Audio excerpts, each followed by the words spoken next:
Inspector General Tafawa Balogun was forced to resign after it was revealed that he was under investigation by the Economic and Financial Crime Commission (EFCC).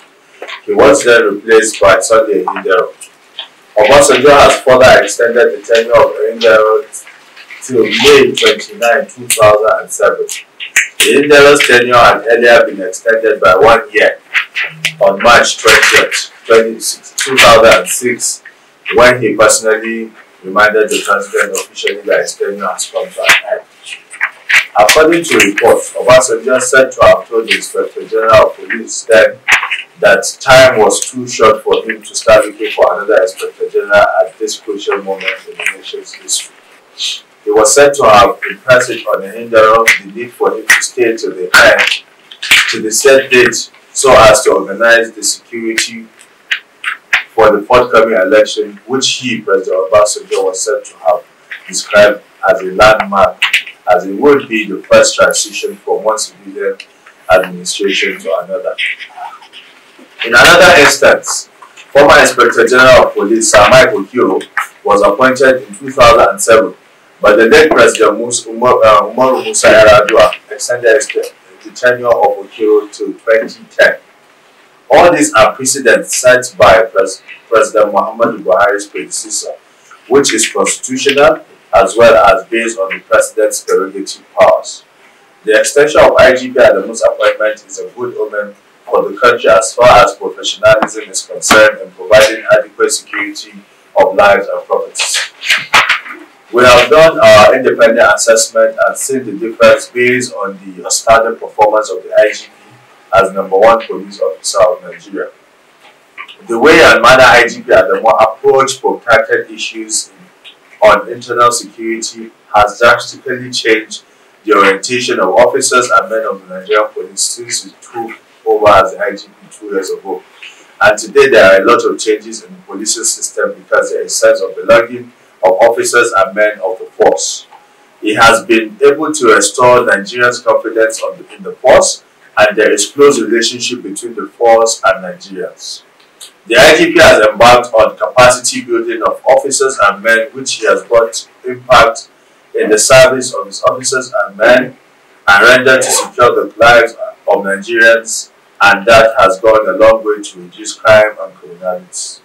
Under the dutiful watch of IGP Muhammad Adamu Abakar, the Nigerian police force has recorded gigantic success against criminals, which resulted into arrest of over 4,000 suspects in connection with armed robberies, kidnapping, courtesy, and other heinous crimes, which led to recovery of over 2,000 firearms, 4,000 stolen vehicles, rescue of over 500 victims of kidnapping within the last 2 years, as widely reported.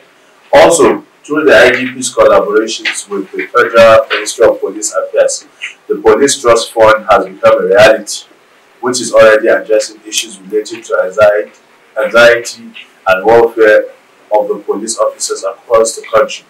For example, 300 of the victims were rescued in Zamfara alone, including the rescue of about 249 of the victims from bandits and militias operating in and out of the forest in the state in 2020.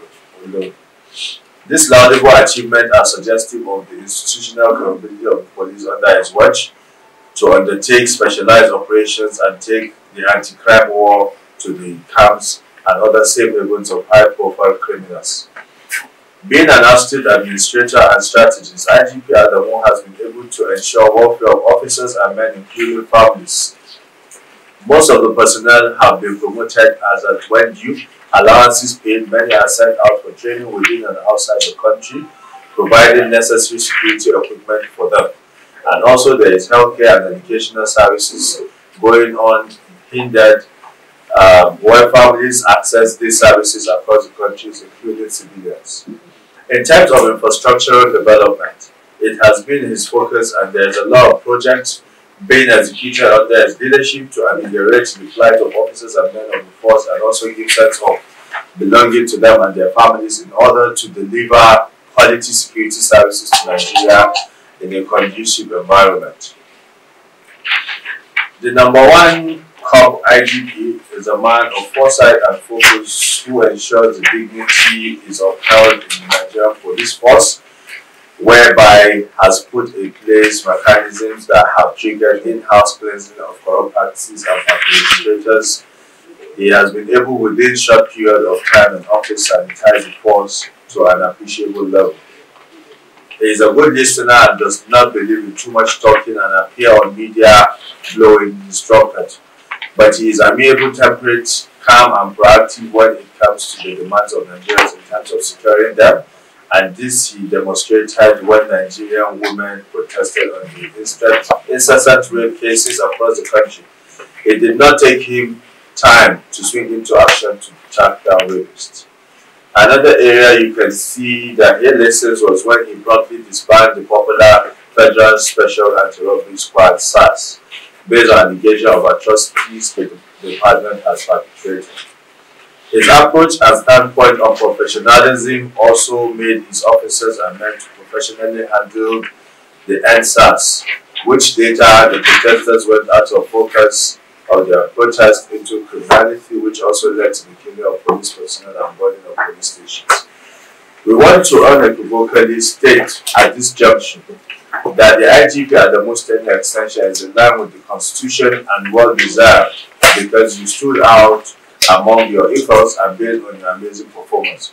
We want to seize this opportunity to formally send our congratulations and the best wishes that this extension will enable you to consolidate on the remarkable achievement of policing the nation under your watch.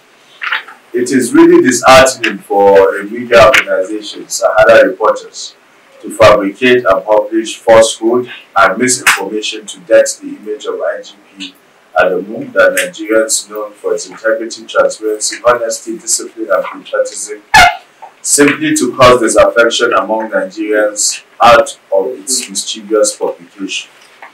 This is purely campaign of calumny against the IGP, as reflected in the unfounded allegations published to tarnish the good image of both President Buhari and the IGP, the Inspector General of Police. Aside the fact that the accusation is cruel, it also shows that the publisher and the editorial team of the Sahara Reporters are not patriotic citizens of the country for their constant use of wicked propaganda to destroy the image of the country in the international community.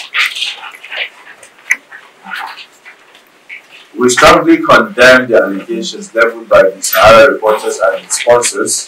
This is highly condemnable and viewed as a sponsored plot to demoralize the officers of the Nigerian police and derail their concentrations. This is ridiculous and belittling of Sahara Reporters for being pet to the ground level for publishing tissues of lies about the persons of the IGP and the movement. Nigerians should not believe this and throw it into the dustbin. We strongly believe that with the extension of the IGP's tenure, which he never solicited for, there is going to be a more performance and consolidation by him within these 3 months. It's incumbent on all well-meaning Nigerians to support the positive drive of the IGP and collaborate with him towards actualization of the wondrous tasks at stake. Thank you for